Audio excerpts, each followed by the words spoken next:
Fieldwork is brought to you in part by General Mills, which is partnering with farmers and suppliers to advance regenerative ag practices on 1,000,000 acres of farmland by 2030.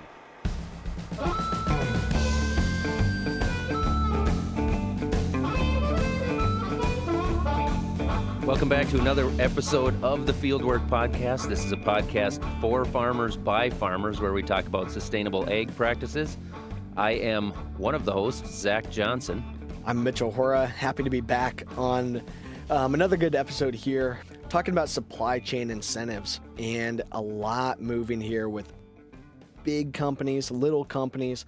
Everybody seems to kind of be throwing their hat into sustainability, regenerative ag, incentivizing supply chains and whatnot, and driving that back down to the farm. So an interesting conversation to be had here today. Yeah, so it's really driven by consumer demand a lot. You know, the consumers are demanding fun labels and better environmentally friendly practices, whether that's conservation tillage or words like sustainability and stewardship and whatever those words may mean to you. But that is what the consumers really are driving. And so that's something that brands are able to really take advantage of and be able to work with farmers to try and accomplish those things, whatever it may mean to the individuals and to the brands and to the consumers and the farmers. But how do we make that, as Mitchell said, economically viable on the farm so that farmers can implement those different practices and really be able to meet those demands? Well, Zach, today we are going to find out how we're going to do it. We got the answers sitting here in the room, and we're going to get to the bottom of it. So super excited. We got Jerry Lynch is joining us here. He's the Chief Sustainability Officer at General Mills. Thanks for coming in today. Glad to be here. Jerry, why don't you start out? As he said, you are the Chief Sustainability Officer with General Mills. Why don't you talk to us a little bit and tell us kind of what your experience is when it comes to the consumer pressure for sustainable ag practices? Sure. When we look at this, we look at it both from a consumer and a supply chain point of view. So we actually start this work with the supply chain. We've been in business for 150 years. And when we look out 150 years, there's lots of things that we see that we have to continue to do to stay in business, particularly because we're so dependent on agriculture. We take the output of agriculture, we turn it into food products that are relevant for consumers to get the nutrition that they need in the midst of their busy lives. So it's something that we pay a lot of attention to. And consumers are paying more and more attention to this. We see that. That is a steady, gradual increase over time. And there are certainly, we always say there's no such thing as the consumer, because there's over 7 billion of them on the planet, and they all have different preferences, particularly when it comes to food. But we certainly see continued growth in this area, and we see some consumers who are very interested in it, and we see other consumers who are focused on other attributes that are in the midst of a very busy, hectic life with limited incomes, who are just trying to make ends meet and can't think as hard about their food choices. Jerry, I think you've been very busy here this spring already with some of the different programs that General Mills is rolling out, especially wanting to look, well, leave it open-ended to you, but tying in the things going with the Ecosystem Service Marketplace Consortium, I think is extremely exciting. But also, of course, your interest in implementing regenerative agriculture. What's your views on how do we get the economics to tie in on some of this? Right. What are the steps that we need to be taking? Well, the most exciting thing about regenerative agriculture is it lifts so many boats at the same time. And so what we've seen from the early pioneers in this space is that they're more profitable because their costs are lower and typically at the same or better yield levels. And so as producers adopt these practices and principles, they're able to not only produce the environmental benefits, but also reap the profitability. So what we've brought alongside, we have a target to reach 1,000,000 acres of regenerative agriculture in our supply chain by 2030. And what we've brought alongside is technical assistance. Producers who are participating in this program, and we've started in our oat supply chain because we buy a few oats for Cheerios and Nature Valley and Cascadian Farm. It consists of several days of deep dive training, free one-on-one consulting for the first several years as farmers adopt these principles. We're somewhat practice agnostic, but we want them to really push the principles because what we see is greater farmer profitability, greater farm resilience, and all sorts of environmental benefits, lower carbon footprint, better water management, better biodiversity on the landscape. So you talked about the regenerative principles that Right, General Mills wants to implement on 1 million acres by 2030, I believe it was. right, When you say regenerative principles right. and putting the principles into action, can you explain exactly what you're talking about when you Sure. say that? Yeah. They're actually USDA principles for regenerating soil. So keeping the soil covered, crop diversity, integrating animals back into the ecosystem, into the farm wherever possible, keeping a living root in the soil, and minimizing soil disturbance. Those are really the 5 core principles. And then there are lots of practices that feed into those. So the basic principles is soil health and being able to really Exactly. implement, it all ties in together. That's good. Yeah. And then what we're looking for is we're looking to see outcomes. That's why we've taken an outcome-based approach. So what we'll be measuring is soil health on these farms. We'll be measuring above ground biodiversity, and we'll be measuring farmer economic resilience because we want to see all those things move in a positive direction.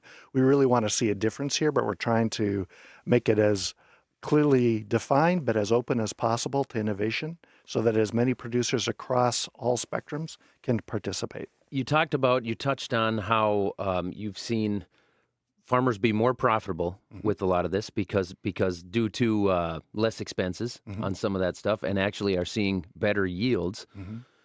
Obviously, if that was simplistically true, Mhm. farmers would jump on this one after another, right? Mhm. So can you describe what the challenges are? Because as a Sure. farmer and as the farmers listening, I mean, we all know that it isn't just as simple as implementing these practices and, Right. and next year you'll have better yields and be more profitable.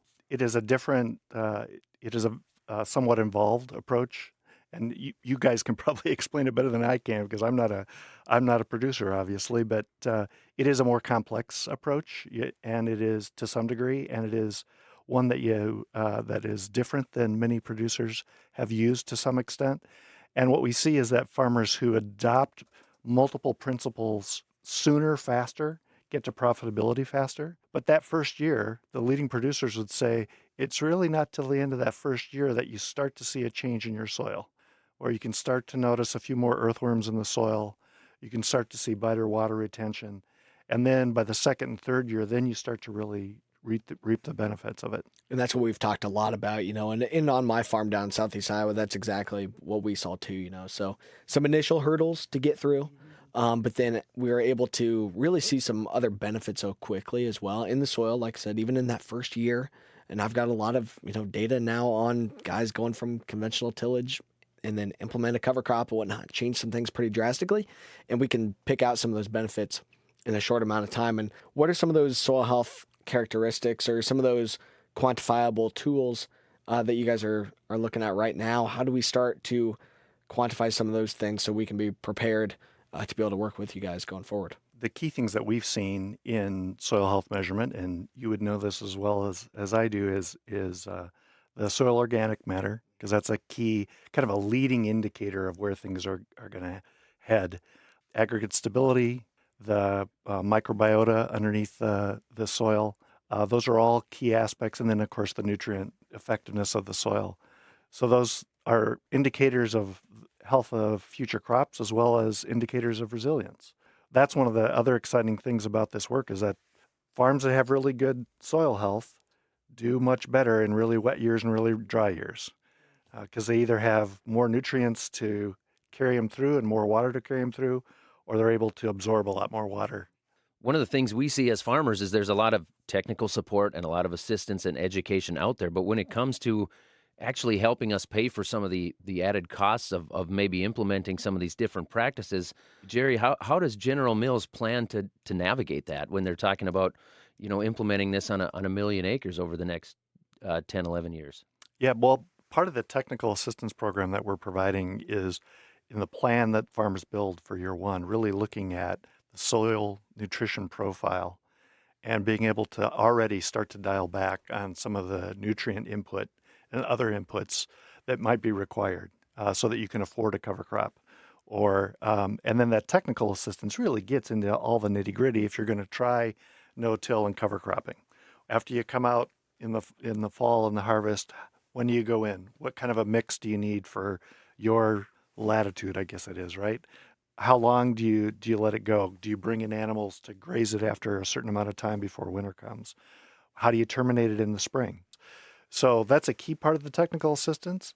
In some cases where we've got a specific need, we've worked through our supplier to provide longer term contracts so that the producer has, a guaranteed market for their offtake.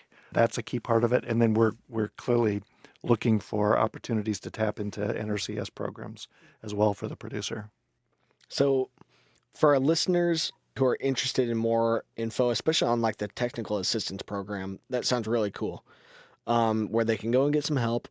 How does that work? How do they get signed up, and what does it look like? Maybe a little bit more is what I'm asking. Yeah, sure. We extend our work through our supply sheds. So another I like shed that for you, term. another shed for you to keep track of, right? Places, regions where we're buying the ingredients for our food products. And as many of you know, in commodities, they are a commodity supply chain. So we're not creating a separate identity preserved supply chain for these crops. But we do know generally where the supply sheds, where our suppliers are pulling from. And so we'll work with our suppliers to do recruitment in those supply sheds. And sometimes we'll go to conferences, et cetera. So we've started in oats. We've started in up in some of the Canadian provinces and North Dakota where our suppliers are purchasing from, and doing outreach there to advertise the soil health academies and do recruitment into the program. And in some cases, theoretically, these farmers may actually not be in our physical supply shed because the oats they grew that year didn't make it into the bin that came to us, just like a standard kind of supply chain operates. But that's okay because we're interested in seeing the full supply shed move in that direction. We also believe that the more producers we can get in a region moving in a similar kind of direction, the more support there'll be for each other. I do want to come back to I brought it up briefly earlier, but Ecosystem Service Marketplace Consortium, I think, is the ability to scale kind of what he's talking about. So to preface that, a very new organization that's put together, but it's ADM, Bunge, Cargill, General Mills, Indigo Ag, McDonald's, Mars Incorporated, Noble Research Institute, Soil Health Institute, Nature Conservancy. So how do you see that as coming about? I think that's a really cool group to come together, saying, okay, we need to find a new focus of this. And on all organizations that have been in this fight for a while, what makes this organization different and the approach that they have different? It's a really fun initiative, and I think one that'll be really important, and one of several that we're taking to expand these kinds of practices in agriculture. And I call them producer practical practices, if you will. So I've had the pleasure of sitting on the steering committee for that consortium for the past 2 years, and it was started by the Noble Research Institute, where they pulled people together from all different aspects to develop what's the best way to enable producers to rebuild soil health. And it was really around the focus around soil health specifically. Academics, NGOs, companies like ours, companies across the agricultural spectrum, consultants who work in this space, foundations.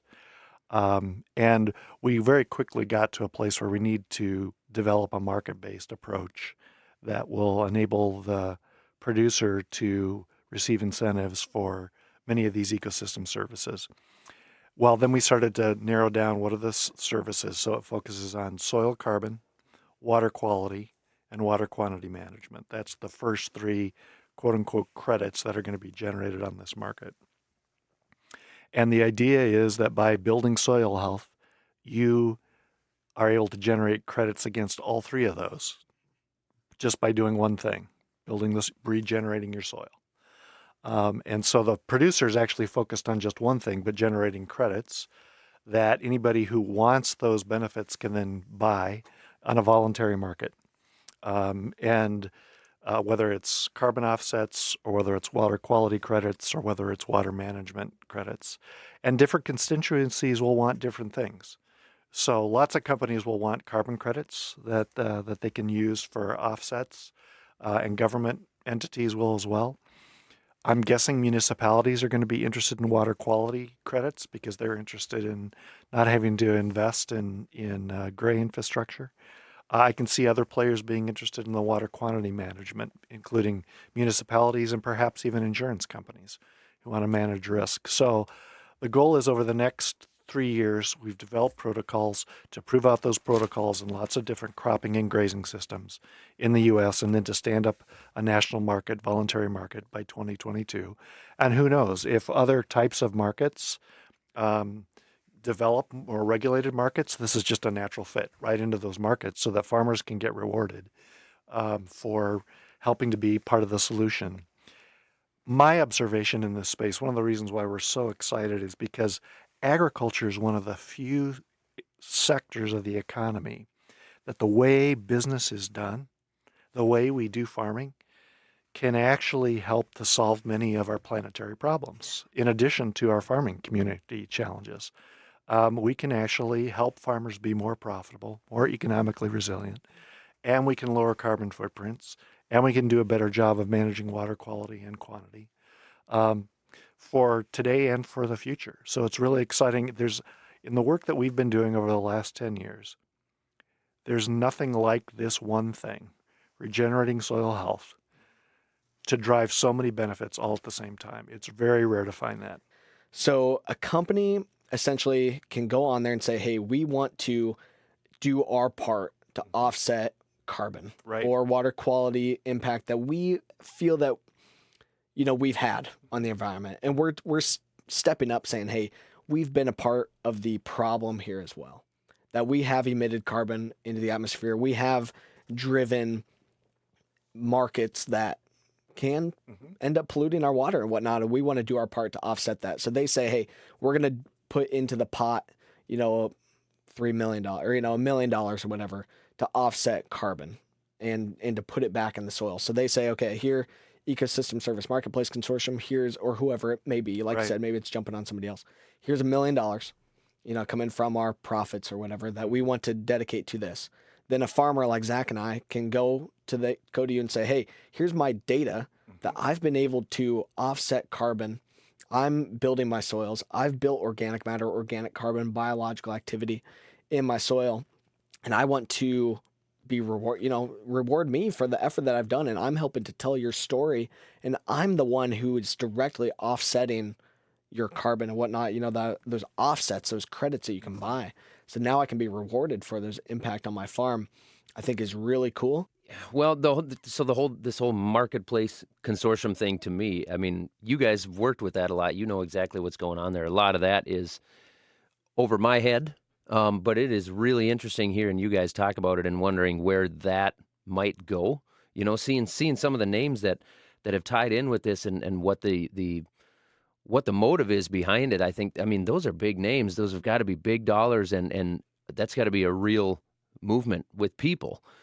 And like the organic industry, that's kind of where my head goes first, because the organic industry did a really good job several years ago, and still do. They still do a great job, but they've always done a good job of really sort of marketing, of using the word organic and putting it on products and really being able to push that and communicate that with consumers and love it or hate it, what they do has a lot of pull and has been effective. And so, is there anything that you guys have learned from the organic industry and the organic push and their ways of marketing that sort of helps you out with your initiative, and then kind of spinning off of that, when it comes to the premium that organic consumers will pay, that they're willing to pay for that label, and a lot of that oftentimes comes back on the farmer. So me as the farmer, I can directly earn more money for my product by growing it organically. Have you been able to implement that in your initiative at all, or how do we get some of those dollars, those beneficial dollars that come with using words like sustainability and these things? How do we get that to come back to the farmer to maybe see some of that, to drive the economics all the way back right, to those when the consumers are willing to pay more for it? How do we get some of that back to the farmer who was going through a little bit more for it? Because I think that's the thing is that, at least at first, maybe not to us in this room, but to a lot of consumers, if you're buying organic, then that also means sustainable, right? And conservation. And if you're not buying organic, then that doesn't mean sustainable and conservation and all those fun words that we like to throw around and act like it's easy to implement they all mean something different to somebody else. But the fact is that, you can have incredible conservation practices and you can be a really sustainable farmer and you can have sustainable practices. And to me, using powerful technologies like genetically engineered seed or GMOs is part of a good sustainable farming system. In my eyes, as long as you use that technology correctly, that is a huge component to being sustainable. So it's difficult to educate the consumers on the fact that they don't necessarily, organic doesn't mean sustainable and inorganic doesn't mean not sustainable.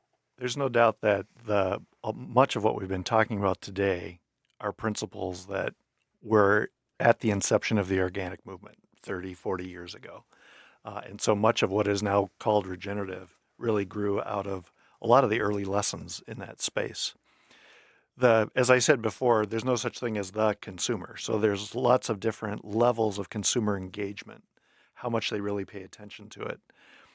We did a study with one of our brands several years ago, and we asked consumers, how much do you read the label and the nutrition label on products? 70% of them said, I always read it. But then when you watch them in store, only 3% actually take the time to turn the label. And the typical consumer will take about 4 seconds to decide between product A and product B. So this is a fairly complex topic to be able to get across. We've had brands that are starting to talk about this. Our Annie's brand, our Cascadian Farm brand, our Epic brand have started to talk about soil health and regenerative practices.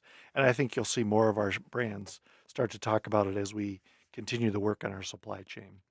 Our Epic Meat Snacks business has experimented with the Savory Institute's Ecological Outcome Verification Seal as a way to provide simple communication to help consumers get into it, because that's a great pathway. But I do think there's going to be a need to educate consumers more on this topic in order for them to really understand that great food starts with healthy soil. It's the foundation of everything that we do. Well, and just an interesting conversation to keep on having on how that all ties together. There's a lot of people getting involved in that. Soil Health Institute is obviously, having a focus on that. There's a lot of conferences and whatnot. I just got an email that they've got their second conference about soil health to human health kind of deal coming out. So interesting kind of conversation, whatnot, to keep on having, and one that we can obviously keep on going on for forever about. Another one of those, another conversation that I don't really want to end. No, there's a lot of questions I still have, but a conversation hopefully we can continue to have with you guys too and keep fostering. And we want to continue to foster that conversation with our farmers as well. Hopefully you guys get some insight from this as well. So for our listeners or watchers on YouTube, be sure, drop us a note here, hit us up. Zach and I would love to continue this conversation and pass along those things. Great conversation. Thank you genuinely for coming in today. This has been a lot of fun. We really appreciate it. And thank you to all the people who helped make the Fieldwork podcast possible. Amy Scotchless-Cole, Annie Baxter, Dan Ackerman, Lauren Humpert, Todd Melby, Laura Doherty, and Dom DeFurio. Our theme song is written and performed by Johnny Vince Evans. You can go to fieldworktalk.org to learn more about what we're up to. We are Fieldwork Talk on YouTube, also at Fieldwork Talk on Twitter and Facebook. And of course, you can have a conversation with Zach or myself on our personal Twitters as well. We might have to just link those up, though, if you aren't good at spelling. But it's at Farm Millennial and at Continuumag LLC. If you want to find us on our Twitter, hit us up there. If you like the show, it'd be awesome to write a review and tell your friends. This has been another fun episode of the Fieldwork Podcast. Thank you for listening, and make sure you check out the rest of them.